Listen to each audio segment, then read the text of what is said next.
Abantu kenshi cyane wasangaga bibaza bahangayikishijwe cyane n'umuntu witwaga Tesha bavuga bati nyuma yuko uwitwa Dj Briane amaze kuba yerekeza ku mugabane w'i Burayi ndetse nyuma yaho akaza kuba atangaza ko yagombaga kuza mu gihugu cy'u Rwanda ariko haza kuvuka ikibazo cy'uwitwa DJ Sonia. Abantu benshi cyane bagiye bahuza ko impamvu witwa Dj Briane atigeze agaruka hano mu gihugu cy'u Rwanda byaturutse kuri icyo kibazo. Yaravuze ati byanze bikunze ntago ngomba kuba naza, nyamara ahangari yamaze kuba yanatangaza ko yamaze gukatisha tike ubwo yarakoranye ikiganiro n'umunyamakuru Murungi Sabe n'ubundi ubwo witwa Murungi Sabe yari hano ku mugabane w'i Burayi. Ariko ibyo ngibyo abantu baje kuba birenzaho amaso n'ubundi bakomeza kugenda batekereza ikibazo cy'uwitwa Tesha bavuga bati ese ubuzima bwe buzamera bute, buzabaho bate, atese buriya uwitwa DJ Briane yahise amujyana nawe bakigira kwibera ku mugabane w'i Burayi. Ibingibi abantu benshi cyane bagiye babyibazaho ndetse bagenda batangaho n'ibitekerezo bigiye bitandukanye bakagenda babihuza n'ubwo uwitwa Tesha yajyagayo bwa mbere byaje gutuma bagaruka vuba ndetse abantu benshi cyane bagenda bibaza ikibazo cyabaye hagatanga cyatumye uwitwa Tesha ahita agaruka mu gihugu cy'u Rwanda mbere yuko DJ Briane agaruka cyangwa ngo baze kuba bagira batya ngo bazane aba bombi. Rero batangira kuvuga ko uwitwa Tesha yaba yarahuriye n'ikibazo gikomeye cyane ku mugabane w'i Burayi, akaba ari impamvu ashobora kuba yaravanyweyo mu buryo bwa vuba ndetse abantu benshi cyane batangira kuba bavuga bati ese uwitwa Tesha yaba yaravuyeyo neza cyangwa yaba yaravuyeyo nabi, akaba ari impamvu iminsi yari bumareyo itigize irangira wenda ngo aze kuba yazana na DJ Briane. Ibyo ngibyo rero nibyo abantu benshi cyane bagendaga bahuza bakavuga byanze bikunze ntago bishoboka ko uwitwa Tesha yazasubira ku mugabane w'i Burayi. Ariko ubu ngubu amakuru namaze kumenya neza njye ubwanjye ndetse mfitiye kopi originali ndetse navuga ko ari amakuru meza cyane yaba ku mpande z'abantu bakundaga timu ya DJ Briane ndetse na Tesha, yaba ku ruhande rw'inshuti zose za DJ Briane ndetse na Tesha bakwishimira ko aba bombi bagomba kuba bari kumwe.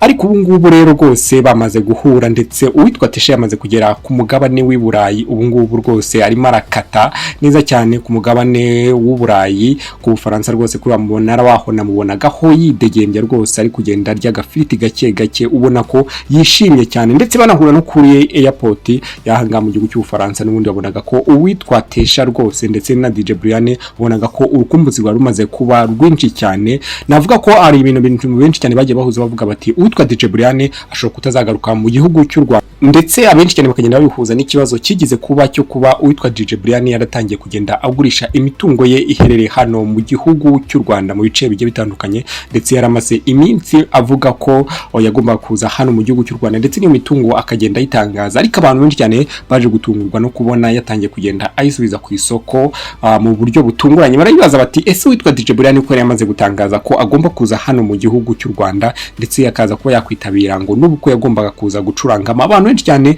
bakagenda bakora analyze zigiye zitandukanye bakavuga bati ese witwa DJ Briane ni gute ashobora kuba avuga ngo avuye ku mugabane w'i Burayi hamwe yazaga gucurangira amadolari 1500 byibuse ku ijoro rimwe, ndetse akaza gufata amadolari asaga hafi 1000 yo kuza gutega aza hano mu gihugu cy'u Rwanda. Nyamara mu gihugu cy'u Rwanda nta hantu bigize bamuhereza amafaranga byibuze ahwanye na miliyoni y'amafaranga y'u Rwanda ngo aze kwacuranga mu bukwe. Abantu benshi cyane rero bahuza iyo mibare kakwereka uburyo ibyo bintu bishobora kuba bitashoboka ko uwitwa DJ Briane ashobora kuza hano mu gihugu cy'u Rwanda ari ako kazi kamuzanye. Rero ibyo ngibyo rero ese bihwana nuko n'ubundi yari yahavuye hano mu gihugu cy'u Rwanda bavuga kuri kesi ya DJ Sonia, ndetse yavugaga ko ngaba bombi bamaze kubarega yaba uwitwa Yago Jihad ndetse n'abandi benshi cyane bagiye batandukanye, dore ko hari ni abavuzwe ko bageze kuba batabwa muri yombi kubiturutse ku kibazo n'undi cy'uwitwa DJ Sonia, harimo nk'umunyamakuru n'undi w'ikinyamakuru Max TV bibyigije kuvuga ko uyaje kubatabwa muri yombi azira ikirego cy'uyu mukobwa.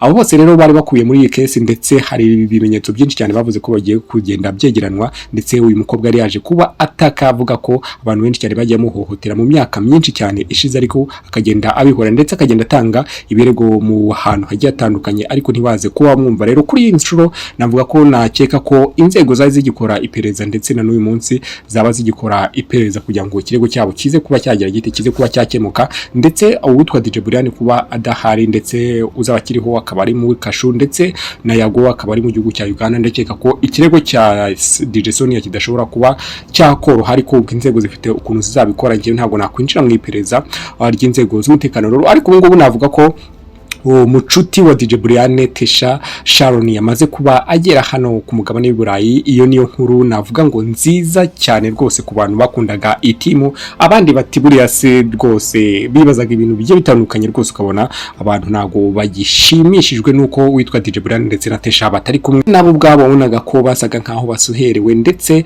uwitwa Tesha wabonaga ko hari uburyo yabaga akonje iyo yabaga ari hano mu gihugu cy'u Rwanda ntagashyuhe, kubera ko ntago yabonaga mucuti we rwose, bonaga ko ari ikibazo gikomeye cyane yari afite. Ariko amahirwe masa, ndetse aho agiye hano ku mugabane w'Iburayi ibihe bizamubere byiza, niba ari agiye kuba aturayo ndetse ibintu bizamugendekere neza, hahe aronke, bizaba ari ibintu by'umugisha rwose. Mw'abantu mwe tujye twishimira ko abantu bageze ku kintu kiza cyane, ndetse navuga ko agiye ubwa mbere ari ibintu byamushimisha, abonaga ko yari yishimye cyane. Noneho ibaze agiye guturayo ndetse agatangira gukorerayo nk'umuturage wa buri munsi, urumva ko ni ibintu byamushimisha cyane ku rwego rwo hejuru cyane. Ndetse ari kumwe n'inshuti ye, navuga ko bari bafitanye ubucuti bahuzaga rwose, ukabona ko 100% babaga ari ibyishimo, aho bageze ukabona ni show na show ku mugani wabo nkuko bajyaga babivuga rero, ndetse bagakomeza kwagura timu yabo y'abara genge. Niko njya numva rero bakomeza kugenda bayita rero. Babonaga ko ubwo n'undi Tesha Sharon yari ari hano ku mugabane w'Iburayi, bonaga ko byari ibyishimo rero. Ibyo nibyo nababwira, ndetse mu minsi ishize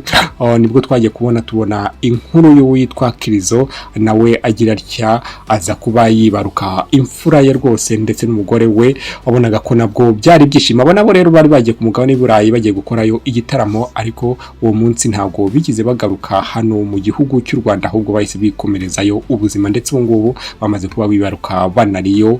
Navuga ko nabwo ari ibyishimo cyane. Natwe rero tugenda tugana ku musozo, ikintu cy'ingenzi tuba tugomba kubasaba ni cya kindi cyoroshye cyane rwose, namwe mukagikora mwishimye cyane, mukomeza kugenda mudushyigikira, no kujyaho munsi mugakanda kuri subscribe, muri mugatambika gake cyane mugakanda kuri like, undi mukandika munsi igitekerezo cyanyu uko mubyumva nyuma yo kumva ikiganiro. Burya iyo mudushyigikira tugenda dukura, burya biba ari byiza cyane, barishema. Burya ntabwo wapfa gushyigikira umuntu ubona adashyiguka, burya nabyo birababaza cyane. Rero iyo mudushyigikira n'abandi bagakomeza kugenda badushyigikira, biba ari ibintu byiza by'ingenzi. Rero yo gutegura ikiganiro nakikugezaho, ndi tumukomeze kugenda mugira ibihe byiza ko muherereye hirya no hino ku isi.